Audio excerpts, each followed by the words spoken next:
বাস্তু বাস্তুবিদ্যার শ্রেণীবিভাগ।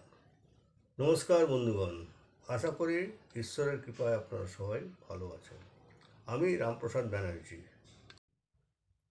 প্রাচীন ভারতীয় বাস্তুশাস্ত্রকে তিনটি ভাগে বিভক্ত করা হয়েছে। এই তিনটি হল বাস্তুশাস্ত্র, শিল্পশাস্ত্র ও চিত্রকলা। বাস্তুশাস্ত্র বাস্তুশাস্ত্র হল প্রাচীন ভারতীয় স্থাপত্য,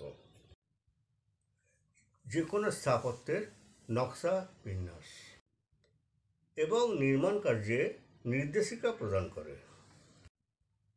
বাস্তুশাস্ত্র অনুযায়ী বিভিন্ন বিল্ডিংয়ের দিক, আকৃতি, দরজা, জানলা ও বিভিন্ন কক্ষের দিক ও ভারসাম্য অনুযায়ী নির্মাণ করা হয়। সঠিক বাস্তুশাস্ত্রের নিয়ম অনুযায়ী গৃহ নির্মাণে প্রত্যেক সদস্যের স্বাস্থ্য, শিক্ষা, সুখ শান্তি ও আর্থিক উন্নতি হয়ে থাকে।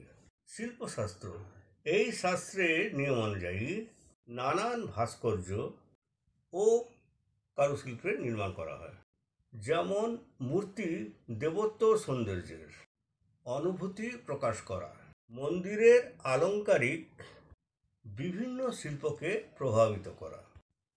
চিত্রকলা চিত্রকলা বলতে প্রাচীন ভারতের চিত্র অঙ্কন পদ্ধতিকে বলা হয়। যদি ভিডিওটি ভালো লেগে থাকে আপনাদের, তাহলে ভিডিওটি লাইক ও শেয়ার করবেন এবং চ্যানেলটিকে সাবস্ক্রাইব করার অনুরোধ রইল। ধন্যবাদ।